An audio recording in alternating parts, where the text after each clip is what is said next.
জুলাই আন্দোলনের সময় আপনাকে মানুষ একভাবে দেখেছে, এরপরে আপনার শ্বশুর, তাকে নিয়ে আপনি অভিযোগ করলেন, আপনার হাজবেন্ডের বিরুদ্ধে আপনার অভিযোগ ছিল, শেষমেশ এনসিপি নেতা তুষারকে নিয়ে আপনি অভিযোগ করলেন, নানান কারণে আপনি নানান ঘটনার জন্ম দিয়েছেন। এখন মূলত তুষারের ঘটনাকে কেন্দ্র করে ইলিয়াসের সঙ্গে আপনার কথোপকথন আমরা সামাজিক যোগাযোগ মাধ্যমে শুনেছি। উম আহ তারপরে এখন আপনি তার বিরুদ্ধে রিপোর্ট করে তার ফেসবুক নাকি আপনি গায়েব করে দিয়েছেন, বিষয়টি সত্য নাকি? ইলিয়াসের সাথে আমার কথোপকথন হয় হচ্ছে 2021 সাল থেকে। পিনাকিদা আর ইলিয়াস হোসেন এদের সাথে আমার একটা সময় রেগুলার কথা হতো। আর ওর যে ইবলিশ, ইলিয়াসের নাম না নেই, সে হচ্ছে ইবলিশ। ইবলিশের যে ফেসবুক বা যা কিছু হয়েছে সেটা কেউ করেছে, নীলা ইসরাফিল একা করেনি, বাট কেউ করেছে। বাট আমি যেটা বলেছি যে ওর বাংলা এডিশন আমি খেয়ে দিব, এটা যেভাবে উন্মুক্ত ভাবে আমি বলেছি, হুইচ ইজ ট্রু, ওইটা আমি হয়তো করব। যদিও আমি মব সন্ত্রাসী বা মব বাজিতে বিশ্বাসী না, বাট ওর জন্য এটা আমাকে করতে হয়। কেন এতটা? তার সঙ্গে তো একসময় আপনাদের বন্ধুত্ব ছিল, তাদের দিক নির্দেশনা নিয়ে আপনারা জুলাই আন্দোলন করেছিলেন, ব্যাপক ফ্যান আপনারা ছিলেন, তাই না? তো হঠাৎ করে এত শত্রুতা কেন হলো? আচ্ছা, 2021 সালে যখন ওর সাথে আমার কথা হচ্ছিল, তখন বেসিক্যালি ও আমার থেকে তথ্য নিচ্ছিল। ওইটা আমি বুঝি নাই। ও হাসান আরিফকে আ অনেক কিছু করে ফেলতে চেয়েছিল। কিন্তু আমি যখন বললাম যে, "না, আমি হাসান আরিফকে সরিয়ে দিতে চাই না। আমি চাই যে আমার বাচ্চা দুটো যেন আমার কাছে আসে।" কিন্তু ওর প্ল্যান ছিল হাসান আরিফকে সরিয়ে দেয়া। যেটার সাথে আমি কখনোই একমত হই নাই, এবং ও আমাকে অনেকবার বলেছে আমি যাতে ওর সাথে লাইভে গিয়ে সবকিছু খোলাসা করি, বলে ফেলি। কিন্তু আমি বলছি যে আমার ২ টা বাচ্চা আছে। আমার বাচ্চাদের ওয়েলফেয়ার এর কথা চিন্তা করে, তাদের বেস্ট ইন্টারেস্ট এর কথা চিন্তা করে আমি সবকিছু উন্মুক্তভাবে প্রকাশ্যে বলতে পারি না। এটা আমার নৈতিকতার মধ্যে যায় না। কিন্তু সে আমাকে ফোর্স করতেছিল। তারপরে আমি একটা সময় ওর সাথে যোগাযোগ বন্ধ করে দেই। লাস্ট ওর সাথে আমার কথা হয়েছিল যখন আমি রমনা থানা ঘেরাও করি। ঐদিনও আমাকে সে বলছিল যে, "আপা আমার সাথে লাইভে আসেন।" সেদিনও আমি মানা করেছি। এরপরে আবার কথা হয় এই যে তুষারকে কেন্দ্র করে। জি, আমি একটু এই তুষারকে কেন্দ্র করে যে কথা হয়, তুষার তো বহাল তবিয়তে আছে। আপনি কি এনসিপিতে এখনো আছেন নাকি? No, no, no, no. আমি তো এনসিপি থেকে পদত্যাগ করেছি কবেই। আমি শুধু এনসিপি থেকে তুষারের জন্য পদত্যাগ করিনি। এনসিপির যে নৈতিকতা, সেই আদর্শের সাথে নীলা ইসরাফিলের আদর্শের কোনো মিল নাই। এইজন্য আমি পদত্যাগ করেছি। এনসিপির আদর্শটি কি? এনসিপি বিশ্বাস করে না নারীদের ক্ষমতাকে। নারীরা যে আ নারীরাও যে মানুষ, নারীরা যে মানুষের কাতারে পড়ে, নারী বিদ্বেষী একটা সংগঠন তারা। তারা নারীদের ক্ষমতায়নকে মূল্য দেয় না, এবং তারা জুলাইকে কেন্দ্র করে রাজনীতি করতে চায়। যেটা আমি চাই না। যেমন কিছু সংখ্যক মানুষ আছে 1971 কে কেন্দ্র করে আ দেশ গঠন করতে চায় বা ওইটাকে পুঁজি করে দেশ গঠনের কথা বলে। একইভাবে এনসিপি শুধুমাত্র জুলাইকে কেন্দ্র করে দেশ গঠনের কথা বলে। কিন্তু ওরা দেশ গঠনের কথা যে বলে তা না। ওরা শুধু বলে এটা করব, সেটা করব। এই যে হুমকি-ধামকি দেওয়ার রাজনীতি করে। কিন্তু অ্যাকচুয়ালি ওরা যে সংস্কারের কথা বলে বা নতুন রাষ্ট্র গঠনের কথা বলে। নতুন রাষ্ট্র গঠন বলতে আসলে কি বোঝায়? সংস্কার কাকে বলে? সেটা কি খায়? মাথায় দেয়? কি করে? ওরা জানে না। কিছুই জানে না। শুধু হুমকি, এটা করে দিব, সেটা করে দিব, অমুককে দেখিয়ে নিব, তমুককে দেখে নিব। আরেকটা গণঅভ্যুত্থান হবে, আরেকটা ৭১ হবে। এই ধরনের হুমকি-ধামকির কথাগুলো আসলে খুবই মনে হচ্ছে লেইম। সো এই জায়গা থেকে আমি বের হতে চাইছি। আমি আমি যে হ্যাঁ, as a member, political member, আমি যে আ ওদের সাথে কথা বলি নাই বা নেগোসিয়েশন করার চেষ্টা করি তা না। আমি নাহিদের সাথে কথা বলেছি সেপারেটলি। আমি আসিফের সাথে কথা বলেছি সেপারেটলি, এবং আমি সাংগঠনিকভাবে ক্লোজ ডোর মিটিং করে ওদেরকে বুঝিয়েছি যে এটা এভাবে করতে হবে, এটা এভাবে করতে হবে। আমার কাছে এটা মনে হচ্ছে। কেউ হচ্ছে আমার সঙ্গে মতের সাথে একমত হয়েছে, কিন্তু সামনের সারিতে যারা আছে, সার্জিস, নাহিদ এরা যারা আছে, এরা আমার সঙ্গে, নাহিদ যদিও মাথা দুলিয়েছে কিন্তু একমত হয়নি। জি, জি, কিন্তু সরি। এখন তো এই এনসিপি জামাতের সঙ্গে জোটবদ্ধ হচ্ছে বলে শুনতে পাচ্ছি। এক্সাক্টলি। এটা হচ্ছে নেমক হারাম মুনাফিকদের কাজ। ওরা আসলে বুঝিয়ে দিচ্ছে। দেখেন, যদি ওরা জামাতের সাথে অ্যালাইন করে, তার মানে হচ্ছে ওরা শুধুমাত্র ক্ষমতায় যেতে চায়। আর আমরা কি মনে করি, আমার আদর্শ কি বলে যে যখন একটা মানুষ ইলেকশন করে নির্বাচিত হবে, সে হচ্ছে রাষ্ট্রের বহনটাকে কাঁধের উপরে ভার মানে বহন করবে, সে হচ্ছে দায়িত্ব নিল। এটা হচ্ছে বিগ রেসপন্সিবিলিটি ফর আস। আমাদের সাধারণ মানুষের গণতান্ত্রিক যে অধিকার, সেই অধিকার বাস্তবায়নের লক্ষ্যে যারা হচ্ছে নির্বাচিত হবেন, তারা হচ্ছে এই দায়ভারটা তারা গ্রহণ করবে। কিন্তু এই যে জামাত ইসলাম এবং এখন আবার যুক্ত হয়েছে জামাতের সাথে এনসিপি, এরা মনে করছে এটা একটা ক্ষমতা, এই ক্ষমতা আমাদের যাইতে হবে, এই ক্ষমতা মানে হচ্ছে অনেক কিছু হাসিল করে ফেলা। এই যে ক্ষমতার লোভ, এই ক্ষমতার লোভে ওরা গণঅভ্যুত্থানকে অপমানিত করলো। যদি এনসিপি জামাতের সাথে সংগঠিত হয়, তাহলে শুধুমাত্র জুলাই গণঅভ্যুত্থানকে অপমান করা হবে না, এটা হচ্ছে 1971 সালে ওই সমস্ত বুদ্ধিজীবীদেরকে অপমান করা হবে, যে সমস্ত বুদ্ধিজীবীদের কারণে আজকে আমরা বাংলাদেশটাকে পেয়েছি। জি, দেখুন, আপনি অনেকগুলো কথা বলেছেন, ধরতে গেলে একটি একটি করে ধরতেই হয়।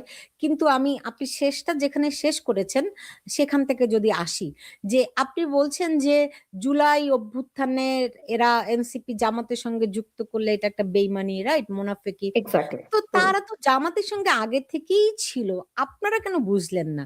তারা যে জামাতেরই একটা team, B team, C team, D team, জামাতের অনেকগুলো মাথা, সেই মাথার একটা অংশ।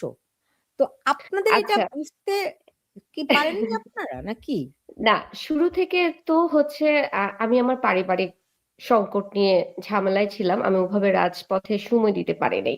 আমি নেপালে ছিলাম, আপনি জানেন। যখন আমরা হচ্ছে আমি শপথ গ্রহণের পরেই হচ্ছে পারিবারিক জটিলতায় জড়িয়ে পড়ি, এরপরে হচ্ছে আমাকে পলায়ন থাকতে হয়েছে আমার সেফটির জন্য। নেপালে চলে যাই, কিন্তু নেপাল থেকে আমি আমার কার্যক্রম অনলাইনে চালাচ্ছিলাম। কিন্তু যবে আমি রাজপথে আসি, তবে থেকে একটু একটু করে অনুভব করি। আর সেদিন আমি কনফার্ম হই, যেদিন আমরা হচ্ছে আপনার মনে আছে কিনা, মানিক মিয়া এভিনিউতে আমাদের নারীমৈত্রিক একটা প্রোগ্রাম হয়, আমরা যেখানে সমস্ত নারীরা একত্রিত হয়েছিলাম নারীদের হিস্যা বুঝে নেওয়ার জন্য। নারীর ডাকে সেই দিন মৈত্রী যাত্রা। না, হ্যাঁ হ্যাঁ, ওই দিন হচ্ছে আমি যখন প্রোগ্রামটা শেষ করে সন্ধ্যাবেলা আমি এনসিপি তে গেলাম, তখন সবাই আমাকে মানে ধরছে যে আপনি কেন এই প্রোগ্রামে গেছেন, আপনি যে বলতেছেন আহ, হিস্যা, মানে একটা স্ল্যাং বলতেছে যে বেশ্যা, আপনি এদের সাথে যুক্ত হয়েছেন কেন। আমি তখন খুব সারপ্রাইজড হয়েছি, আরে ভরা মজলিসে নারীদেরকে নিয়ে এভাবে কটাক্ষ করে কথা বলছে, তোমরা সেখানে ছিলা, সেখানে তোমরা প্রতিবাদ করো নাই, কিন্তু আমরা অ্যাজ এ উইম্যান আরেকটা উইমেনের সাথে, বা আমাদের যে নারীদের যে আহ অধিকার, সেটা বাস্তবায়নের জন্য আমরা রাজপথে নেমেছি, আমাদেরকে হচ্ছে অ্যাপ্রিসিয়েট করা উচিত। সেই জায়গায় তোমরা আমাকে সবাই মিলে এভাবে ধরছো যে আমি কেন এখানে গেছি। তখন আমি আস্তে আস্তে জানতে পারি, ও ওকে, এর মধ্যে তো জাওয়াদ ইসলাম ইনভলভ দাদা। সেদিন আমি জানতে পারি, সেদিন আমি কুইট করেছি। ওকে।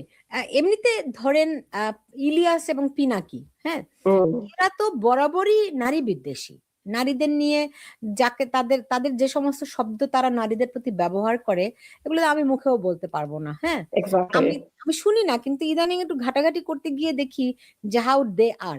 তো আপনারা কি, আপনি 2021 সাল থেকে তাদের সঙ্গে আপনার সম্পর্ক, কথা বলেন, তারা তো এই নারীদের প্রতি যেই উম, অসম্মান করে যে সমস্ত শব্দ চয়ন তারা করে, হ্যাঁ, আহ, আপনাদের কি আগে লাগেনি এই কথাগুলো গায়ে, যে নারীদেরকে তারা অসম্মান করে? আচ্ছা, আমি যখন ইলিয়াসের সাথে কথা বলতাম, আমাকে আপা ম্যাডাম ছাড়া কথা বলতো না, না, যেহেতু আমি ওইটা হাসানা আপনার ইন এসেছে। পার্সন, ওইটা আপনার সঙ্গে ইন হ্যাঁ, পার্সন কিন্তু কমিউনিকেশন। আহ, কিন্তু পাবলিকলি ওনারা যে ভিডিও বানায় না না সেখানে না অন্য না, কোনো আমি নারীদের। ইলিয়াস সম্পর্কে জানতাম না। ওকে। আমি ইলিয়াসকে দেখা শুরু করেছি বা ইলিয়াস সম্পর্কে জানা শুরু করেছি জুলাই গণঅভ্যুত্থানের পরে। জুলাই গণঅভ্যুত্থানের আগে ইলিয়াসের কোনো ভিডিও, কোনো স্ট্যাটাস, কোনো কিছু আমি পড়ি নাই। আমাকে আপনি যে ইলিয়াসের বললেন সাথে আপনি 21 সাল থেকে কথা বলেন, হ্যাঁ, 21 সাল থেকে আমি কথা বলি, কিন্তু ওর অ্যাক্টিভিটিস আমি জানি না, ও কি করে অ্যাক্টিভিটিস কিছু মানে জানি না। কিসের আমাকে ভিত্তিতে আপনাদের পিনাকিদা বলছে, আপনাদের আপনাদের পরিচয়টা হলো, জানাজানিটা হলো কিসের ভিত্তিতে? আমাকে পিনাকিদা বলছে, বেসিক্যালি পিনাকিদার সাথে আমার কথা হইতো। তো পিনাকিদা আমাকে বলছে, নীলা আমি তো হচ্ছে এই টাইপের ভিডিও টিডিও নিয়ে কথা বলি, তুমি ইলিয়াসের সাথে একটু কথা বলো, আমি ইলিয়াসের নাম্বার দিচ্ছি। তো ইলিয়াসের নাম্বার আমাকে দেয়, আমি ওখান থেকে ইলিয়াসের সাথে কথা বলি। আমি ইলিয়াসের সাথে কথা বলি যে পিনাকিদা, আমরা একটা মানে আমার যতগুলো বন্ধু সবাই অনেক 50 আপ, মানে আমি খুব আহ বুদ্ধিভিত্তিক মানুষের সাথে কথা বলা পছন্দ করি, বা আমার সার্কেলটাই হচ্ছে সব ও বয়স 40 হলে আপ, 50 আপ। ভিত্তিক হয় জি। মানে সবাই খুব ম্যাচিউর লোকজনের সাথে আমার ওঠা বসা। তো সেই জায়গা থেকে ইলিয়াসের সাথে যখন কথা বলি, আমি ইলিয়াসকে ছোট ভাই মনে করেছি, আমি যদি ওকে কখনো দেখি নাই। ওইভাবে কথা বলতাম, ইলিয়াসও আমাকে আপা আপা বলে সম্বোধন করতেন। তো পিনাকিদা আমাকে লয়ারের নাম্বার, ইলিয়াসের নাম্বার, কনক স্যারের নাম্বার, পিনাকিদা হচ্ছে এদের সাথে আমাকে কথা বলিয়েছে। পরবর্তীতে জুলাই আর ওই সময়টা আমি এত পরিবারের বাচ্চা। পিনাকির সঙ্গে পরিচয়টা কিভাবে আপনার? পিনাকিদার সাথে পরিচয়টা আমি কিভাবে জানি হইলো, আমি এটা ভুলে গেছি। পিনাকির সাথে কে আমাকে জানি পরিচয় করাইছে।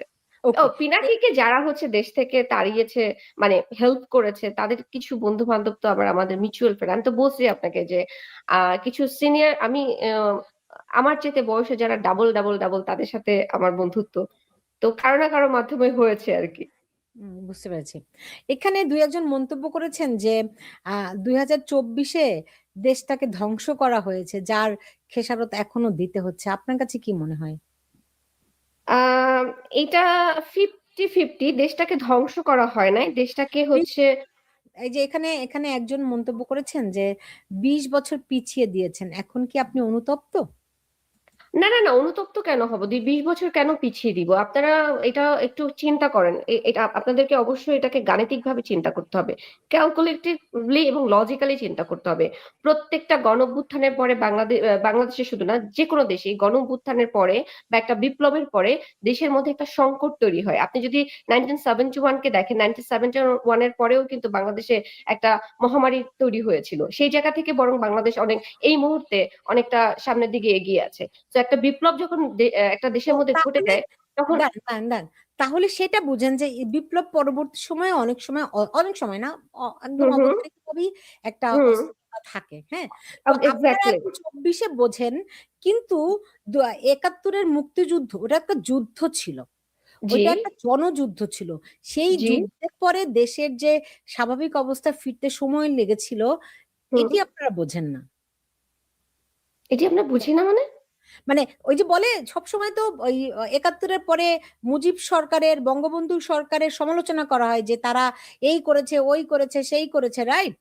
হুম তো সেই সমালোচনাটা তাহলে কেন হয় এখন? এখন এই ধরেন গত 17 মাসে বাংলাদেশে যা ঘটে গেছে, এই হুম। ব্যাপারে আপনাদের মূল্যায়ন, আপনার মূল্যায়নটা কিরকম? আমি আপনার বিভিন্ন বিভিন্ন রকম ভিডিও দেখি, সেখানে আপনি আপনি একটু আগে বলছিলেন যে আপনারা আপনারা মুনাফিকির শিকার হয়েছেন, কিংবা আপনারা এক ধরনের প্রতারিত হয়েছেন। আম, আম, আপনারা আপনারা বলছেন তো, এই জন্য আমি না, আমি আপনার হ্যাঁ, আর শুধু যদি আমাকে প্রশ্ন করেন, তাহলে আমি আমারটা বলতে পারবো, সবার জি হয়ে আমি বলতে পারবো না। জি, যদি আপনারটাই বলুন। পার্সোনালি নীলাকে জিজ্ঞেস করেন। জি, যে আপনারটাই বলুন আপনি। আচ্ছা, আমি প্রথমত হচ্ছে কোনো এক্সপেকটেশন নিয়ে আমি ফিল্ডে নামি নাই। রাজপথে নীলা ইসরাফিল কোনো এক্সপেকটেশন নিয়ে যায় নাই। সে মনে করেছে যে আমার বাচ্চা, আমার বড় মেয়েটা মাইরিন আরিফ, ও বলতেছিল, মামি আমাকেও কি মেরে ফেলবে? আমিও তো স্টুডেন্ট। ও ক্লাস 2-তে পড়ে। তো ও ও আসলেই তো স্টুডেন্ট। কিন্তু ও ও আমাকে যখন এই প্রশ্নটা করে, আমি আমি তখন ওকে উত্তর দিতে পারি না। Exactly, she is also student. তো ওই জায়গা থেকে আমি আমার শিশুদের দিকে তাকিয়ে, মানবতার চূড়ান্ত লঙ্ঘন হচ্ছিল, বাচ্চাদের উপরে, স্টুডেন্টের উপরে নির্বিচারে গুলি চলছিল, হুইচ ইজ আমাকে ব্রেক করেছে। আমি সেই জায়গা থেকে রাজপথে নেমেছি। না, এখন এটা এখানে আপনি আমি শুধু কোনো যদি এক্সপেক্ট। ইমোশনাল বলেন, ব্যাপারটা একটু আপনার সঙ্গে তো ইলিয়াস পিনাকির আগে থেকেই যোগাযোগ, তাই না? হুম তারা কি হুম। আপনাকে প্রভাবিত করেনি? না না না না না, আমাকে কোনো কিছু প্রভাবিত করতে পারে না। আমি কারো মাধ্যমে বায়াসড হওয়ার মতো মানুষ না। আমি জেনে বুঝে সজ্ঞানে হচ্ছে রাজপথে নেমেছি। এবং আমার ইয়ে ছিল, আমি জানতাম না যে আমি বেঁচে থাকবো। আমি জানতাম আমি মরে যাব, কিন্তু আমি এটা জানতাম যে কিছু একটা হবে। জি। সেই কিছু একটা আচ্ছা, যে হাসিনা পলায়ন করবে, সেটা জানতাম না। জি নীলা, আমাকে একটা জিনিস বলুন তো, যে ধরেন এই যে পিনাকি, ইলিয়াস এর আগেও তীব্র ভাষায় নারী বিদ্বেষী ছিল, আপনি বলছেন যে আপনি তাদের কথা শুনেননি। মুক্তিযুদ্ধ নিয়ে আপনি মুক্তিযুদ্ধের প্রতি গভীর আস্থার কথা জানাচ্ছেন, অথচ অফকোর্স। মুক্তিযুদ্ধ নিয়ে তারা বিভিন্ন সময়ে যে বিষোদগার উল্টো বয়ান তৈরির চেষ্টা এখনো চালিয়ে যাচ্ছে। তো এই বিষয়গুলি আপনাকে আঘাতপ্রাপ্ত করেনি? There are bitch, I am sorry for my language, যারা যারা হচ্ছে 1971-কে অস্বীকার করে, বা তাদের 1971-এর যে যুদ্ধক্ষেত্র, রণক্ষেত্র রয়েছে, যে মানুষগুলো আমাদের দেশে মারা গেছে, তাদের আত্মত্যাগকে যারা অস্বীকার করে, তারা তো বাংলাদেশকে ভালোবাসেই না, বরং তারা হচ্ছে ইন্টারন্যাশনাল টেররিস্ট, যারা হচ্ছে গলার মধ্যে বোম নিয়ে মানুষকে মারতে দ্বিধাবোধ করে না, তারা হচ্ছে সেই দলের। আপনি পিনাকি ইলিয়াস, আমি পিনাকির কথা বাদ দিচ্ছি, পিনাকির সাথে আমার কোনো কথা হয় না এর মধ্যে। ইলিয়াসের কথা যদি আমি বলি, ইবলিশ হচ্ছে সে যে মনে করেন যে আম, না বুঝে না জেনে করতেছে বিষয়টাকে, তা কিন্তু নয়। সে জেনে বুঝে সজ্ঞানে এই সমস্ত বাজে কথাগুলো বলতেছে। এর পিছনে কয়েকটা কারণ আছে। একটা হচ্ছে সে মোটা অঙ্কের ইন্টারন্যাশনাল টেরোরিজমদের কাছ থেকে টাকা পেয়েছে, শুধু টাকা না, সব ধরনের শেল্টার পাকিস্তানের যারা হচ্ছে ইন্টারন্যাশনাল টেররিস্ট, আমি নামটা ভুলে গেছি, আমি নামটা এই মুহূর্তে মনে করতে পারছি না, তা তিনি ওকে হচ্ছে সর্বোচ্চ লস্কর তৈয়বা? ব্যাকআপ দিচ্ছে, ইকোনমিক্যালি থেকে শুরু করে ওকে সব ধরনের ব্যাকআপ দিচ্ছে। সো ওর ওর মিশনই হচ্ছে বাংলাদেশে যে মুক্তিযুদ্ধটা হয়েছিল সেটাকে একটা বিভ্রান্তিতে পরিণত করা, এটাকে মিথ্যা ভাবে প্রচার করা। এটা ওর হচ্ছে একটা মিশন, যে মিশনে ও নেমেছে। দ্বিতীয়ত হচ্ছে, ওর তো আপনারা জানেন ওকে আমেরিকান পুলিশ ওকে তাড়া করছে। ও কোনোভাবে চাচ্ছে বাংলাদেশ থেকে একটা হুমকি ধামকি থাকুক, যেটাকে বেস করে ও আমেরিকাতে যাতে পার্মানেন্টলি থাকতে পারে, which is not possible right now, because of okay American police kick out করবে, যতটুকু আমি জেনেছি। Yeah. আপনি আপনি একটা তার তার একটা ভিডিও তার বাসার দরজায় এবং লিফটে ওয়ান্টেড হিসেবে ইলিয়াসের একটি ভিডিও আপনি পোস্ট করেছেন। তো আমি অনুসন্ধান করে দেখেছি ভিডিওটি এখনকার না, ওটি আরো 3-4 বছর আগের ভিডিও। 3-4 বছর আগের ভিডিও না, এটা হচ্ছে যে যে আরেকটা ইডিয়েট আছে জ্যাকব মিল্টন, তার বোন, তার সাথে, তার বোন হচ্ছে যখন ইলিয়াস হাতে পায়ে ধরে আমেরিকাতে যায়, তার থাকার জায়গা ছিল না, স্যান্ডেল ছিল না। আমি খুবই সরি, ব্যক্তিগত কথা বলছি, আমি শর্টলি এটা শেষ করি। সেটা হচ্ছে তখন ওই জ্যাকব মিল্টনের বোন তাকে হচ্ছে জুতা কিনে দেওয়ার থেকে শুরু করে বাসা টাসা গুছিয়ে দেয়া সবকিছু তিনি করেন, কিন্তু একটা সময় তার সাথে সে ফিজিক্যাল অ্যাসল্ট এবং তাকে অপমান করা, রাস্তার মধ্যে তাকে খুবই উইয়ার্ড ভাবে তার সাথে খুব মানে সেক্সুয়াল ঝামেলা টামেলা করাতে তার নামে হচ্ছে নিউ ইয়র্ক পুলিশ অ্যাকশন নেয় এবং সে ফেরারি হয়, তাকে ধরেও পুলিশ, তাকে তো সে জেলেও থাকে। সেটা আপনি এখনো আবার পোস্ট করলেন, এটা একটা ও এটা প্রবলেম না? এটা আমি পোস্ট করেছি, এটা একটার সাথে রিলেটেড, এখন আবার শুরু হয়েছে। ও আরো কিছু উল্টাপাল্টা করেছে, যেটা হচ্ছে আমাদের দেশে মববাজি করেছে, সে উস্কানি দিয়েছে, বাংলাদেশে মব সৃষ্টি করেছে, ডেইলি স্টার দিচ্ছে। দেখেন, বাংলাদেশের যারা বুদ্ধিজীবী আছে তাদেরকে সে হত্যা করতে চাচ্ছে, সাংবাদিক থেকে শুরু করে সবার উপরে সাংস্কৃতিক সংগঠন যারা আছে সবাইকে সে শেষ করতে চাচ্ছে। এটা হচ্ছে তার একার মিশন না, এটা হচ্ছে পাকিস্তানের মিশন। তো সেটাকে সে স্টাবলিশ করতে যাচ্ছে। এটা হচ্ছে মেটা দেখেছে, এটা আমেরিকান পুলিশ দেখেছে, যেটার উপর বেস করে ওর নামে কেস হয়েছে, ওকে হচ্ছে খুঁজতেছে, হুইচ ইজ ট্রু, এটা তো ফ্যাক্ট। কিন্তু এই মুহূর্তে আমার কাছে এই মুহূর্তে যে স্ট্যাটাসটা সেটার প্রমাণ আমার কাছে নেই। তো আমি সেই জন্য প্রিভিয়াস যে ইয়েটা ডকুমেন্ট আমার কাছে, এটা আমি আপাতত দিয়েছি। রাইট নাও ওর যে আইনি যে স্ট্যাটাস সেটা হচ্ছে সেম স্ট্যাটাস। ওকে এখনো পুলিশ খুঁজতেছে, ওকে পাইলে ওকে ধরে হয় কারাগারে দিবে অথবা বাংলাদেশে ফেরত পাঠাবে, এটা 100% শিওর। কিভাবে শিওর হলেন? এটা আমি জানি, মানে তথ্য আমার কাছে আছে, আমি তো আর এমনি এমনি বসে কথা বলি না নিশ্চয়ই। জি, মানে আপনি ধরেন মেটা যে তার মেটা যে তার পেজটি উইথড্র করে নিল, এমনকি বাংলাদেশেও একই সময়ই তার যেই পোর্টাল বাংলা এডিশন সেটিও বন্ধ করে দিল। আবার আপনি বলছেন তার বিরুদ্ধে ডিপোর্টেশনের অর্ডার হতে পারে, তাকে পুলিশ খুঁজছে। অর্ডার হয়েছে already, is it done, damage has already done. কি অর্ডার হয়েছে? ওকে ডিপোর্ট করা হয়েছে, এটা কনফার্ম, 100% কনফার্ম, ওকে ডিপোর্ট করা হয়েছে। ওকে মানে ওকে বাংলাদেশে পাঠানোর জন্য কোনো পায়তারা চলছে। আমি জিনিসটা কনফার্ম হয়ে, আমি ডকুমেন্টটা হাতে না পাওয়া পর্যন্ত আমি এটা নিয়ে কথা না বলি। আমি হাতে পাওয়ার সাথে সাথে ফেসবুকে দিয়ে দিব, পাবলিশ করে দিব, আচ্ছা, নো ওয়ারিস। মানে ডিপোর্টেশনের অর্ডার হয় না, ডিপোর্টেশনের অর্ডার হতে একটা লিগাল প্রসিকিউশনের মধ্যে দিয়ে যেতে হয়, সেটা হতে একটু সময় লাগে। কিন্তু আমার আপনি কাছে কিছু ডকুমেন্ট আছে, আমি আমি পাবলিশ করব। আমি যেহেতু যেহেতু যেটা নিয়ে আমি পাবলিশ করি নাই সেটা নিয়ে আমি কথা আপাতত না বলি। ওকে ওকে। এখন মানে আপনাদের কি কোনো লয়ার অ্যাটর্নি আছে যে এখানে তার হয়ে কাজ, মানে আপনাদের হয়ে কাজ করছে? স্কিপ। আচ্ছা, ওকে। এমনিতে ধরেন বাংলা এডিশন বাংলা এডিশন কিংবা মেটা যে তার ফেসবুক প্রোফাইল ইয়ে করে দিল, এগুলির সঙ্গে যোগসূত্রটা কি? এবং বাংলাদেশেও তো এডিশন, বাংলা এডিশনটা বন্ধ করে দিয়েছে, ইউনূস সরকার বন্ধ করে দিয়েছে, তাই না? এর মধ্যে যোগসূত্র কি? স্কিপ।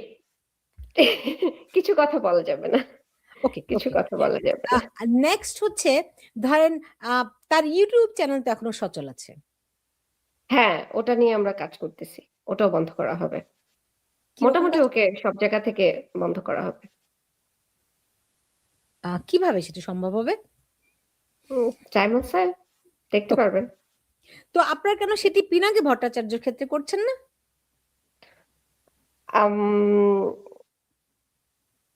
স্কিপ। এটা আমি করছি না, মানে আমি আমি আমি পিনাকি সম্পর্কে ইন্টারেস্টেড না। পিনাকির সাথে আমার পার্সোনাল কোনো ক্লাশ নাই। আচ্ছা, পিনাকির প্রতি আমার একটা কৃতজ্ঞতা আছে, এটা আমি সত্যি সত্যি বলে ফেলি। সেটা হচ্ছে 8ই আগস্ট যখন হাসান আরিফ শপথ গ্রহণ করে, ওই মুহূর্তে জুলকারনাইন স্যার এবং পিনাকি ভট্টাচার্য এই দুইজনে আহ হাসান আরিফকে নিয়ে সত্য উন্মোচন করেছিল। ওই সময়টা সার্জিস, নাহিদ, হাসনাত এদের সাথে আমি কথা বলি ইয়েতে, ঢাকা ইউনিভার্সিটির হল রুমে। ওরা ওরা পাওয়ারে থাকা অবস্থাতে ওরা আমাকে বলল, আপু এই মুহূর্তে কথা বলা যাবে না, শুধুমাত্র হাসান আরিফ না, আমাদের মধ্যে আরো কয়েকজন উপদেষ্টা আছে, তাদের ব্যাকগ্রাউন্ড খারাপ, কিন্তু আমরা এই মুহূর্তে যদি কথা বলি তাহলে আমাদের বিপ্লবকে অপমান করা হবে, আমরা এই বিপ্লবকে কোনোভাবেই হচ্ছে বিতর্কিত করতে চাই না, তো আমরা আপাতত বন্ধ থাকি। তো হাসনাত স্যার যে যখন আমাকে এই কথা বললো, তখন আমি বাসায় এসে দেখি রাতে বেলা যে প্রথমে জুলকারনাইন স্যার একটা স্ট্যাটাস দিচ্ছে, পিনাকিদা হাসান আরিফকে নিয়ে কথা বলছে, মানে আমার রাইটসটা নিয়ে কথা বলছে। তো সেই জায়গা থেকে আমার একটা ছোট্ট কৃতজ্ঞতা বোধ পিনাকির প্রতি আছে। না, তখন ধরেন এই পিনাকি ইলিয়াসের কথায় পুরো বাংলাদেশ চলছিল, সেখানে আপনি থানায় সারা রাত ভরে থানায় থাকছেন, তারা আপনার জন্য কেউ কিছু করতে পারলো না, এটা একটু বিস্ময়কর না? থানা এখানে তাদের। ওই যে এখানে তো আছে কিছু মানুষ, খোদা বক্স থেকে শুরু করে আরো তো কিছু আছে। পুলিশ কমিশনার এটার সাথে সম্পৃক্ত। পুলিশ কমিশনার আমাকে থানার মধ্যে বসে বলেছে আমি য- যত টাকা আমাকে এমন বলছে যে আমি যত টাকাই চাই আমি যাতে সেটা গ্রহণ করি এবং এটা নেগোসিয়েশন করি। তো আমি আর আমাদের যে রেজাউর রহমান লেলিন ভাই, আমরা মানে লেলিন ভাই আমাকে বসে নিলা তুমি যেটা বলবা সেটাই। তখন আমি বলছি যে ঠিক আছে, আমি আপনার সমস্ত কন্ডিশনে রাজি, কিন্তু আমাকে আমার 2018 সাল ফিরিয়ে দিতে হবে। জি। আচ্ছা, নীলা কিছু মনে করেন না, মানে আমার কাছে মনে হয় কি আপনার কথা আপনি কন্ট্রাডিক্ট করেন কিনা একটু একটু ভেবে দেখবেন কিনা। হুম ধরেন হুম আপনি একটা আন্দোলনে গেছেন, হুম আন্দোলনে গেছেন আপনার ব্যক্তিগত কারণে নয়, মানুষের হুম জন্য গেছেন, রাইট? মানে অ্যাজ ইউ সেই। হুম হুম হুম হুম হুম তো আপনি নিজে যখন ব্যক্তিগতভাবে ইলিয়াসের কাছ থেকে আক্রান্ত হলেন, তারপরে হুম আপনি তার বিরুদ্ধে ব্যবস্থা নেওয়া শুরু করলেন। অন্যদিকে আপনি বলছেন যে পিনাকির প্রতি আপনার ব্যক্তিগত ঋণ আছে, মানে কৃতজ্ঞতা বোধ আছে, সেই জন্য হুম তার ব্যাপারে কিছু করছেন না। মানে ধরেন মানুষ যখন মানুষের জন্য কাজ করে, হুম। তখন তো একটা সার্বজনীন বা সামগ্রিক ব্যাপার মাথায় থাকে। মানে আপনি নিজে ব্যক্তিগতভাবে আক্রান্ত না হলে ইলিয়াসের বিরুদ্ধে কিছু করতেন না। No no no no no no no no no. আপনি দেখবেন যে আমি মাঝখানে যখন ও আমার ভিডিও প্রচার করলো, আমি ওর একটা প্রথমে আমি ওর হচ্ছে কল রেকর্ড ফাঁস করি, এরপরে ও আমার ভিডিও ফাঁস করে, এরপরে কিন্তু আমি চুপ হয়ে গিয়েছিলাম, আমার কাছে মনে হচ্ছে ওকে ফাইন, ফেয়ার। কিন্তু এরপরে যখন মেঘনা আলম, রুমিন ফারানা, তারপরে হচ্ছে আরেকটা মেয়ে, এই সমস্ত মেয়েদেরকে নিয়ে যখন কথা বলা শুরু করলো, আপনি দেখবেন মেঘনা আলমের পরে আমি কিন্তু কথা বলা শুরু করছি। আমি আমার জন্য শুধু কথা বলি না আপু, এটা ভুল হচ্ছে। আমি আমি এই সমস্ত ঘটনাকে কেন্দ্র করে আমি ভিডিওটা প্রয়োজনে আজকে আবার পিন করে রাখবো, আপনি দেখবেন যে আমার ভিডিও আপলোড হওয়ার অনেক দিন পরেও আমি কোনো কথা বলি নাই ইলিয়াসকে নিয়ে, আমি কোনো স্টেপ নিই নাই, কিচ্ছু করি নাই। আমি শুধু ও আমাকে বলছে নীলা আপনি আমাকে একটা সরি বলেন, আমি রেকর্ড করে এটা ফেসবুকে দিয়ে দিব, আমি সেটাও করেছি, আমি সরি বলেছি, ও রেকর্ড করে ফেসবুকে দিয়েছে, এটাও আমি মেনে নিয়েছি এবং সেটা নিয়েও কোনো কথা বলিনি। কিন্তু যখন রুমিন ফারানাকে নিয়ে নাস্টি কথা বলা হইলো, যখন শাওনকে নিয়ে নাস্টি কথা বলা হইলো, যখন মেঘনা আলমকে নিয়ে নাস্টি কথা বলা হইলো, যখন আরো একটা মেয়ে, আমার নামটা ভুলে গেছি, ওকে নিয়ে নাস্টে কথা বলা হইলো, এবং সবার সবগুলা মহিলাদের বিভিন্ন অঙ্গ প্রত্যঙ্গ নিয়ে কথা বলে, এবং সবচেয়ে খারাপ যে কাজটা করলো ওইটা আমাকে বেশি হিট করেছে, যখন আমাদের 71কে নিয়ে সে প্রশ্নবিদ্ধ করলো। তখন আমি আর থেমে থাকি নাই, তখন আমি আমার সমস্ত কিছু, সমস্ত ক্রেডিট, সমস্ত কিছু ভুলে গিয়ে, আমার সাথে বন্ধুত্ব থাকা ওই সমস্ত কিছু ভুলে গিয়ে আমি কিন্তু আপু কথা বলেছি, আমি কথা বলেছি। এবং আপনি পিনাকির কথা বলবেন, আমি পিনাকি যে মুক্তিযুদ্ধ নিয়ে, মুক্তিযুদ্ধ, এই মুক্তিযুদ্ধ শব্দটা নাকি আমাদেরকে বেঁধে রেখেছে, খুবই নোংরা ভাবে বেঁধে রেখেছে, সে এটার একটা ভুল ব্যাখ্যা দিয়েছে। সেটার পরিপ্রেক্ষিতে যে মুক্তিযুদ্ধের যে সঠিক ব্যাখ্যা, সেটাও কিন্তু আমি আমার লেখার মাধ্যমে তুলে ধরেছি। হুম। আমি কিন্তু অ্যাজ এ কন্টেন্ট ক্রিয়েটার না, যে বা আমি একজন সাংবাদিক না যে আমাকে সমস্ত বিষয় নিয়ে কথা বলতে হবে। হ্যাঁ, যে যে বিষয়গুলো নিয়ে কেউ কথা বলছে না, সবাই যে বিষয় নিয়ে কথা বলতে পারছে বা কথা বলছে, সেই বিষয় নিয়ে আমি কথা বলি না। যে বিষয় নিয়ে সবাই কথা বলছে না, আমি সেই বিষয়টা নিয়ে কথা বলার চেষ্টা করছি। That's it. হুম, হুম। জি এইবার বলেন। দেখুন, মানে আপনারা অনেকেই 5ই আগস্টের পর থেকে মবের কথা বলছিলেন, তাই না? এবার হুম। এমন প্রথম দিকে আপনারা মবের সমর্থকও ছিলেন। Of course not. আমি কখনোই মবের সমর্থক ছিলাম না। হ্যাঁ, মানে আমার দলের মানুষ মবের সমর্থক ছিল। শুধু সমর্থক ছিল না, তারা মব ক্রিয়েটারও ছিল। যখন যেখানে যা কিছু ঘটতো, ফোন আসা মারতো বা বিচার আসা মারতো, বা তাদের কাছে মনে হইলে যে এইটা ধরেন একজন ডাক্তারকে পরিবর্তন করতে হবে, একজন ডাক্তারকে এই জায়গা থেকে আরেক জায়গায় ট্রান্সফার করতে হবে, সেটা নিয়ে হসপিটালে গিয়ে মব তৈরি করা। একজনকে পুলিশ ধরে নিয়ে গেল, হান্নান মাসুদ, সেখানে গিয়ে মব তৈরি করে ভয়ভীতি দেখিয়ে তাকে ফেরত নিয়ে আসা। তারপরে ধরেন হচ্ছে আম, কেউ কিছু বললো, কেউ কিছু বললো, বা ধরেন যে উপদেষ্টা ক্যাবিনেট থেকে কোনো একটা কি সিদ্ধান্ত হলো, যে সিদ্ধান্তটা হচ্ছে এনসিপির সিদ্ধান্তের সাথে মিলছে না, তখন তারা সেই ক্যাবিনেটে গিয়ে মব সৃষ্টি করলো। শুধু মব সৃষ্টি না, ফোনে হুমকি দেয়া, তারপর তার বাসায় গিয়ে কথা বলা, গুলশানে গিয়ে মব সৃষ্টি করা, থানায় গিয়ে মব সৃষ্টি করা, মানে সর্বময় তারা মব করেছে। এবং মবকে তারা মনে করেছে এটাই হচ্ছে তাদের প্রধান অস্ত্র। এটাকে প্রথম প্রথম সাধারণ মানুষ কিন্তু বাহবাও দিয়েছে। আর এইখানে শুধুমাত্র এনসিপি একা দায়ী না, আপনারাও দায়ী।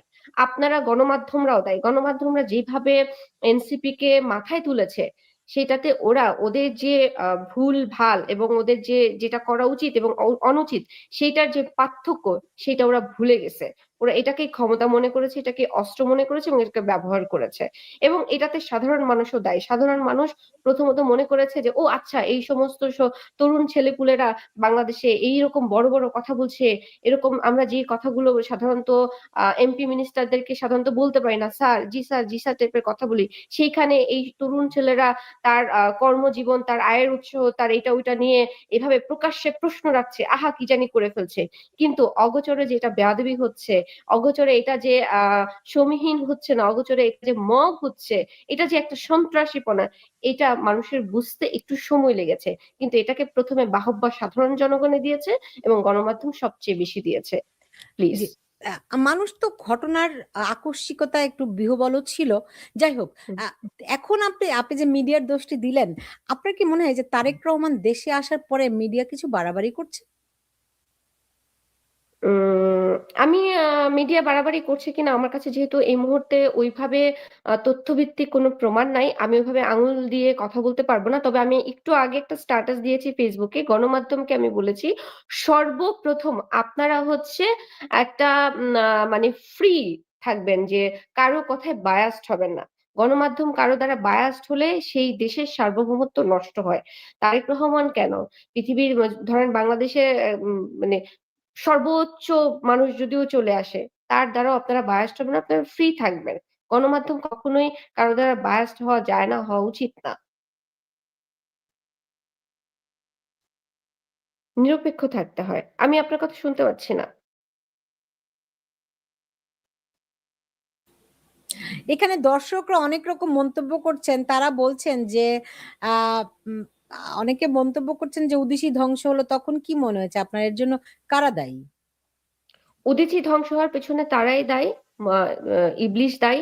ইবলিশের সাথে হচ্ছে যারা হচ্ছে বাংলাদেশে আমার সোনার বাংলা গাইতে দিতে চায় না, আমাদের গলা চেপে ধরে মেরে ফেলতে চায়, আমাদের কণ্ঠকে ধ্বংস করতে চায়, যারা হচ্ছে জাতীয় সঙ্গীত থেকে শুরু করে সমস্ত সঙ্গীতের এগেনস্টে, যারা হচ্ছে সংস্কৃতি পছন্দ করে না, যারা না হচ্ছে আপনারা, সংস্কৃতি। আপনার কি মনে হয় যে আপনারা অনেক বেশি সেলফ কন্ট্রাডিক্ট করেন?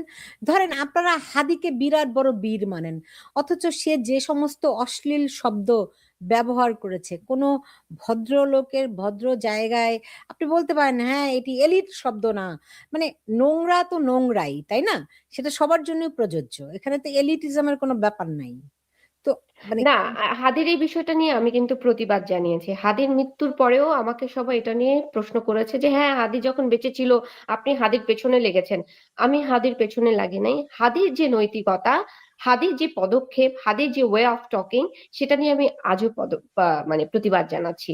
হাদি যে স্টাইলে কথা বলেছে, প্রতিবাদের ভাষা সুন্দরভাবেও যে প্রতিবাদ করা যেতে পারে, প্রতিবাদের ভাষা যে আরো অন্যরকমও হইতে পারে, সেটার এগেনস্টে আমার কথা আছে, এখনো কথা আছে। হাদি মৃত্যুবরণ করেছে, আমার কমরেড, আমি তার নৈতিকতার সাথে দ্বিমত পোষণ করছি না, সবকিছু ঠিক আছে। কিন্তু আবার একই সাথে এটাও ঠিক আছে, হাদি যে ধরনের শব্দ চয়ন করে কথা বলেছে, সে আমার সবচেয়ে ভয়ঙ্কর ইবলিশ হোক না কেন, তার এগেনস্টেও যদি আমরা ইয়াং জেনারেশনকে মনে করি যে আমরা দেশকে পরিবর্তন করতে চাই, নতুন একটা বন্দোবস্ত নিয়ে আসতে চাই, বৈষম্যহীন একটা রাষ্ট্র করতে চাই, সেই রাষ্ট্রে এই ধরনের শব্দকে আমি প্রশ্রয় দিতে চাই না জি ব্যক্তিগতভাবে। নীলা, নীলা, দেখুন আপনি যদি এখন সাম্প্রতিক সময়ে দেখেন যে বাংলাদেশে আপনার এই যে ইলিয়াস এবং পিনাকি গত 16-17 বছর ধরে তারা যেভাবে করে এই আহ, মানে সামাজিক যোগাযোগ মাধ্যমে মব সন্ত্রাস চালিয়েছে ভার্বালি, তাই না? হুম, হুম, বা এই মবদেরকে প্রস্তুত করেছে, বিএনপি হুম। বেশ সবাই খুব বাহবা তাদেরকে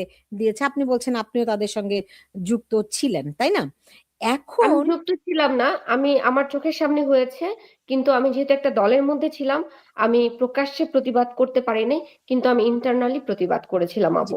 না না, আমি বুঝতে পেরেছি, আমি বুঝতে পেরেছি, কিন্তু এখন বিএনপি পন্থীরা এই ইলিয়াস এবং পিনাকির ঘোর বিরোধী, এটা কি শুধুই রাজনীতি? শুধু বিএনপি না আপু, পুরো বাংলাদেশ যারা স্বাধীনতাকে বিশ্বাস করে, যারা একাত্তরকে ধারণ করে, তারা সবাই ইলিয়াস পিনাকির বিরোধী। না এখন আপনি কিন্তু এখানে কাকে না না ধরবেন? না না, আমার আমার পয়েন্ট হচ্ছে গত 16-17 বছর ধরে এই পিনাকি হুম। ইলিয়াসকে তো বিএনপির লোকেরা অনেক বাহবা দিয়েছে, এখন কেন হঠাৎ করে বিরোধী? এটা বিএনপির লোককে প্রশ্ন করলে ভালো হয়, আমি বিএনপির কেউ না। না না না না, মানে আপনার বিবেচনায় কি, মানে আপনি তো যেহেতু মানে একটা সম্পর্কযুক্ত একটা ব্যাপার আছে সেই জন্য আর কি জিজ্ঞেস আমি করছি। বিএনপির কিছু জানি না, ওদের মতাদর্শ, ওদের ভিতরে কি চেতনা, আই ডোন্ট নো, আমি জানি না। আমি অন্যের কথা বলতে পারবো না, আমি মানে আমারটা কি বলতে পারবো। এটা কি শুধুই রাজনীতির খেলা? এটা শুধুই রাজনীতির খেলা না, আমার মনে হয় পিনাকি নিজে প্রয়োজনে কাজে নিজেকে লাগাবে। নিজে ধ্বংস।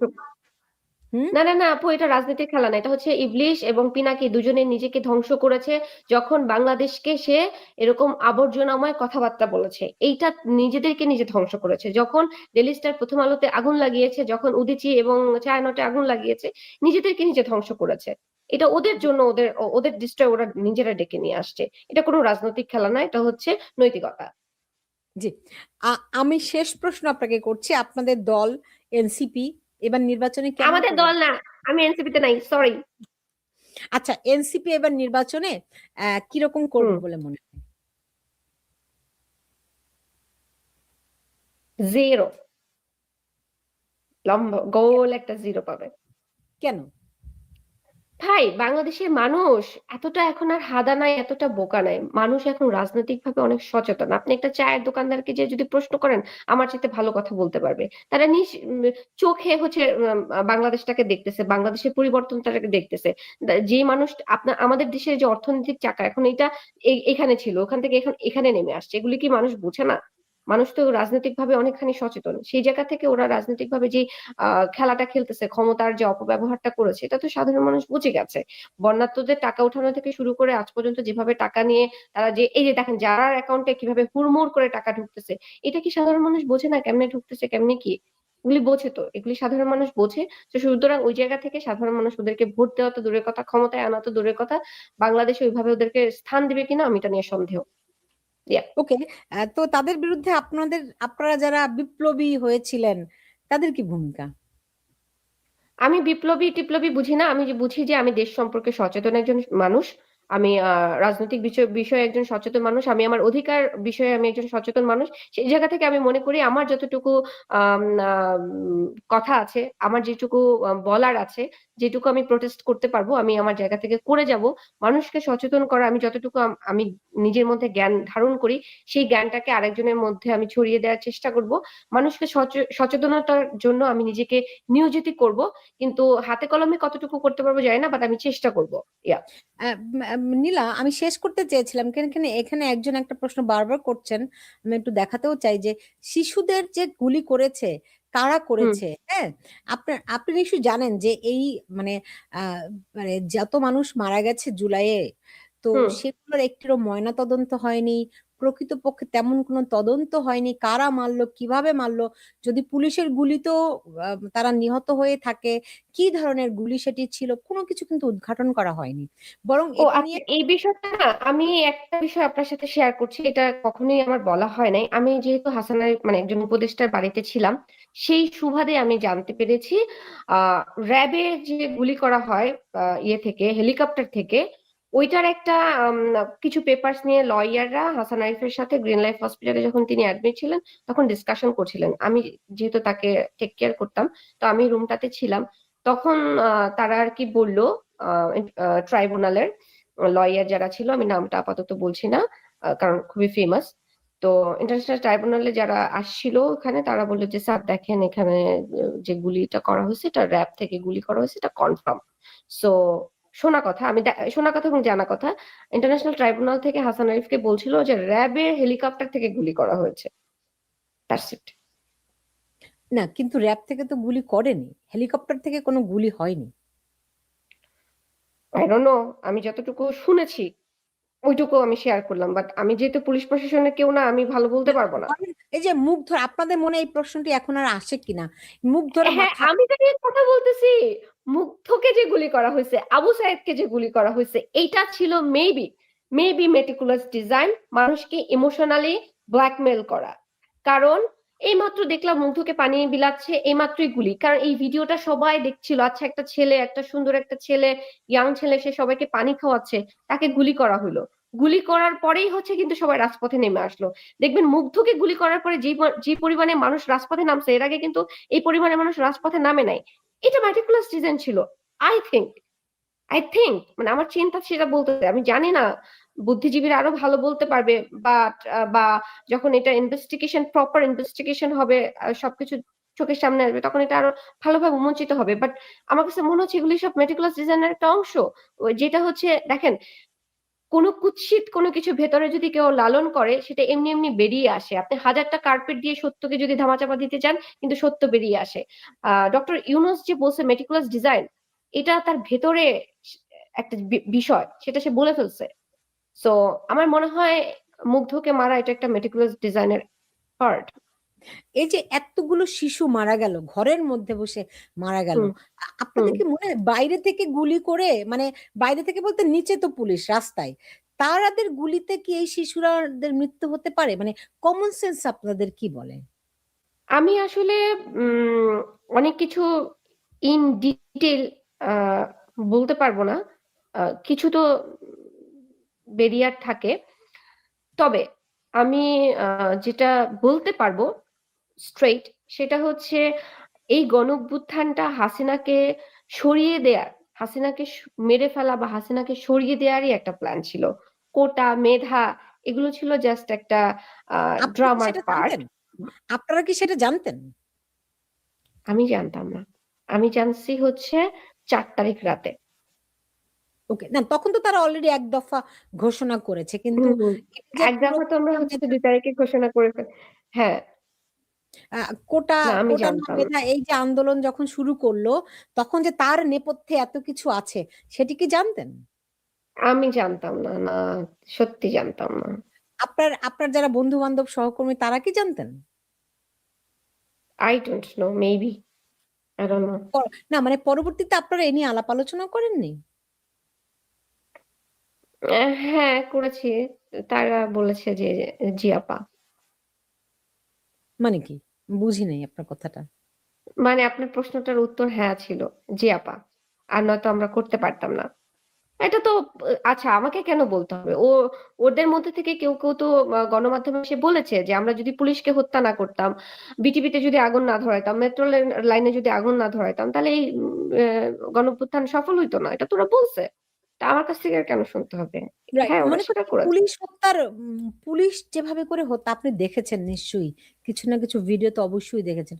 ওগুলো তো কোনো সাধারণ মানুষ আহ বিক্ষুব্ধ জনতা কিংবা ছাত্ররা অসম্ভব। আমি বাংলাদেশের মানুষের সাইকোলজি যতগুলো বুঝি, তাই না? হুজুররা করেছে, হুজুররা এই যে দাড়ি টুপি গুলা স্টুপিড গুলা করেছে, টেররিস্টরা করেছে, জঙ্গিরা করেছে। একটু এক্সপ্লেন করতেন যদি।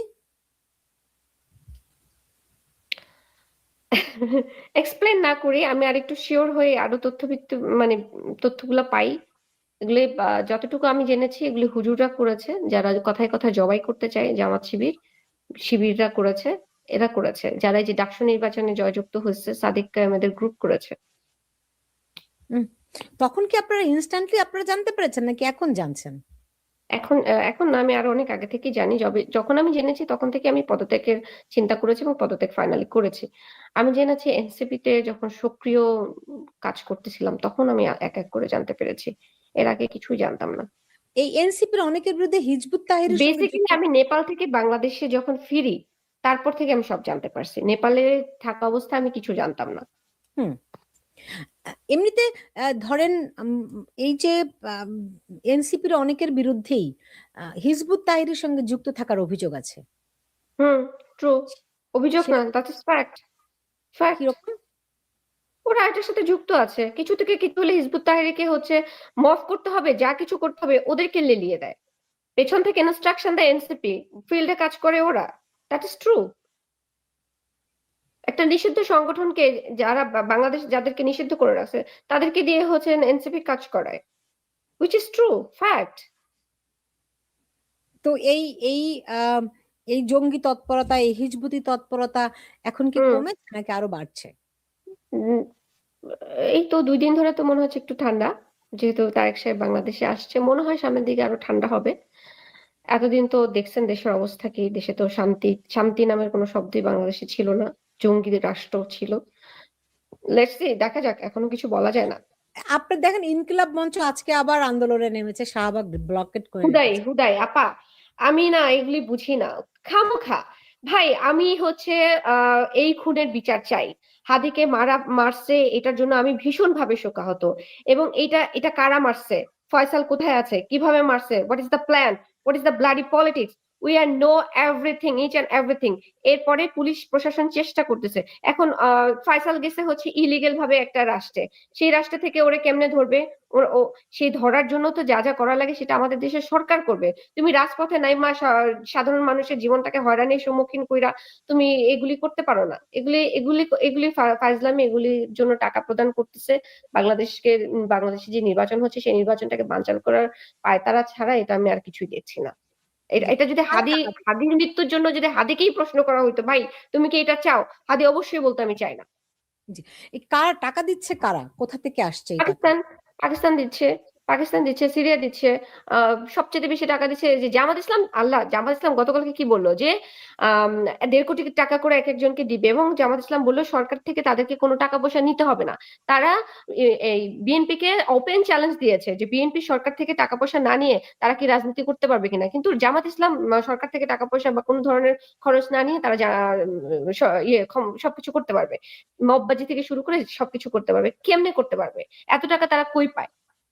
এত টাকাটা তাদের কাছ থেকে কোত্থেকে আসলো? নিশ্চয়ই তাদেরকে টাকাকে প্রোভাইড করতেছে। এই হিউজ টাকাটার মানে উৎসাহটা কি? এই হিউজ টাকাটা কারা তাদেরকে প্রোভাইড করতেছে, কেমনে আসছে, কি করতেছে তারা?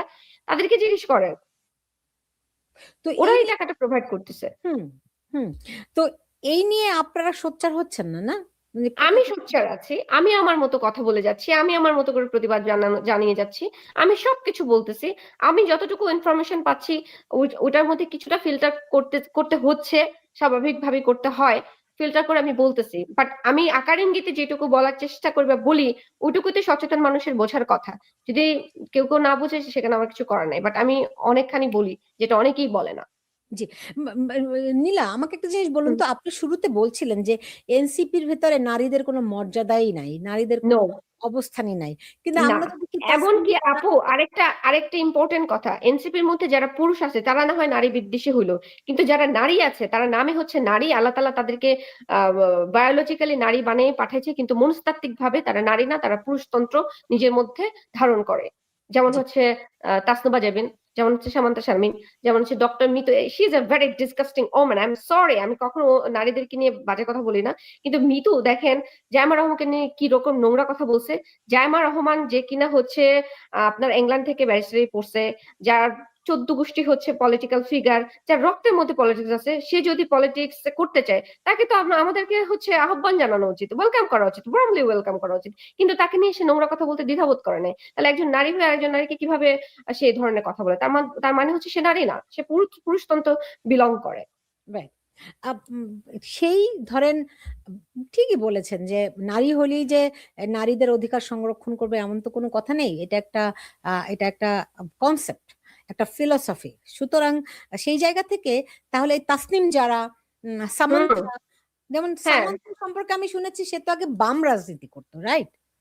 আরে ভাই, যেই নারী বলে যে আপু আপনি তুমি করে ইয়েকে, ছেলেটার নাম কি, তুষার, তুষারকে আপনি তুমি করে বলেছেন কেন? তুমি করে বলাতে আমি নাকি তুষারকে আহ্বান জানিয়েছি। আরে তুষার আমার বয়সে ছোট, ওর এক্সপিরিয়েন্সে আমি বড়, সমস্ত কিছুতে আমি বড়, আমি 2টা বাচ্চার মা, সবাই আমাকে রেসপেক্ট করে, আমি তুমি করে বলবো না? আপনি করে বলবো? আর তুমি করে বলাতে নাকি আমি ওকে আহ্বান জানিয়েছি। যেই নারী এই কথা বলতে পারে তার কাছ থেকে আপনি কি ধরনের আহ মানে ইয়ে পাবেন? কিছুই তো পাবেন না। তার কাছে আপনি ন্যায় বিচার কিভাবে আশা করেন? সে যদি ক্ষমতায় আসে বা সে যদি কোনো কিছু মানে বাংলাদেশে কোনো একটা ফিগার হয়, তার কাছে নারীরাই তো সেফ না, ছেলে তো পরের কথা, নারীরাই তো তার কাছে সেফ না। সে একটা স্টেপ, একটা বাক্য ব্যবহার করতে পারে নাই। তাসনুবা জেবিনকে যখন উন্মোচন করা হলো, ইলিয়াস যখন তাসনুবা জেবিনকে মানে পুরো মুক্ত করে বাজেভাবে তার সে ইটিভিতে কি কি করছে, কোন কার সাথে কি কি করছে, তার পুরো পার্সোনাল লাইফটাকে যেভাবে উন্মোচন করলো, তখন একটা মানুষ কথা বলে নাই। অথচ আমি তাসনুবা জেবিনকে নিয়ে আমি প্রতিবাদ জানিয়েছি, আমি কথা বলেছি ওর পক্ষ থেকে। কিন্তু তাসনুবা জেবিন আমাকে নিয়ে কি বললো, যে আমরা জানি কার সাথে এই ঘটনাটা ঘটেছে, আমরা চাইলে তাকে এই করতে পারি। কেন? তুই অ্যাজ এ ওম্যান তুই আমার পক্ষ নিয়ে কথা বলতে পারতি না? তুই তো ভিতরটা জানিস। ও জেনে শুনে ও আমার পক্ষ নিয়ে একটি কথা তো বলে নাই, উল্টো আমাকে নিয়ে বাজে কথা ফেসবুকে লিখেছে। হুম। আপনি কার কথা বলবেন? ডক্টর মিতু, আমি তো ডক্টর মিতুর কথা বললামই। ওখানে আর একটা নারীকে দেখান যে আছে, নারীদের সংখ্যা ওখানে যে আছে দেখান, কোন নারী তো এখানে সেফ না। সারোয়ার তুষার শুধু আমার সাথে নষ্টামি করছে। সারোয়ার তুষার এনসিপির একটা মেয়ে, নরসিংদীতে বাড়ি, তাকে প্রেগনেন্ট বানাইছে। ওই মেয়ে কাঁদতে কাঁদতে এনসিপি থেকে পদত্যাগ করে চলে গেছে। এই মেয়ে এখন পর্যন্ত মুখ খুলতেছে না। এই বিষয়ে কি ইলিয়াস জানে না? ইলিয়াসকে জানানো হয়েছে। ইলিয়াস বলতেছে আপা আমরা এনসিপি কে নিয়ে এখন কথা বলবো না। ইলিয়াস এই বিষয়ে সবকিছু জানে, কিন্তু ইলিয়াস তো এই মেয়ের পক্ষে নিয়ে কথা বলে নাই। হুম। এই যে কি রুমি একটা মেয়ে যে আত্মহত্যা করলো, এর বিষয়টি কি? আচ্ছা, রুমি যে আত্মহত্যা করছে এটা আমার কাছে খুব মিস্ট্রিয়াস লাগতেছে। এই মেয়েটা যদিও হচ্ছে ভুল ভাল একটা কাজ করেছে, যেটাকে আমি সাপোর্ট করি না, কিন্তু as a woman I support her. But ওর মৃত্যুটা আমাকে ভাবিয়েছে আপু, এটা আমার কাছে মিস্ট্রিয়াস, আই ডোন্ট নো, আমি জানি না। বুঝতে পেরেছি। এখন এই এই দলের কাছে আপনার এই দলের আপনি এখন আর দলের কেউ, মানে বলছেন যে কেউ নয়, আপনি এই দল ছেড়ে দিয়ে আমি এই দলের লিখিত কাছে। পরিত ভাবে কেউ নই, আই এম নোবডি। ওকে, বুঝতে পেরেছি। তা এখন আপনার কি মনে হয় তারেক রহমান এসে দেশটাকে উদ্ধার করতে পারবে? অফকোর্স, আই হোপ সো, আপনি তো ইনশাল্লাহ। দেখে একটা কবিতাও লিখে ফেলেছেন।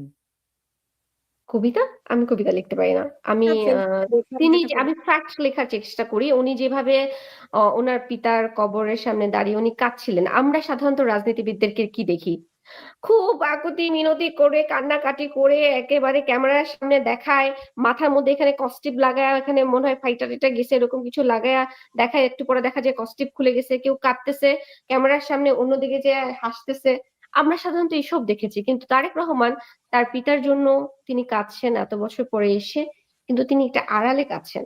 একটা পুরুষ, একজন রাজনীতিবিদ, তার দিকে পুরো বাংলাদেশ, পুরো ক্যামেরা, পুরো গণমাধ্যম সবকিছু তাকিয়ে আছে, কিন্তু তিনি তাকে আড়াল করে কাঁদছেন। এই বিষয়টা আমার কাছে চমৎকার লেগেছে, সেজন্য আমি লিখেছি। জি, বুঝতে পেরেছি। নীলা ইসরাফিল, আপনাকে অনেক ধন্যবাদ জানাচ্ছি আমার সঙ্গে আজকে যুক্ত হওয়ার জন্য। অনেক কথা বললেন। আপনি ভালো থাকুন, সাবধানে তো অবশ্যই থাকুন। হ্যাঁ? জি, দোয়া করবেন। জি, ভালো থাকুন। নীলা ধন্যবাদ। ইসরাফিলকে আপনিও ভালো অনেক থাকবেন। ধন্যবাদ জানাচ্ছি আমার সঙ্গে আজকে যুক্ত হওয়ার জন্য। আপনি ভালো থাকুন। জি। এবং দর্শকদেরকে অনেক ধন্যবাদ আমার এই বকবকানি শোনার জন্য। আপনারা ভালো থাকবেন, দোয়া করবেন, সত্যের সাথে থাকবেন।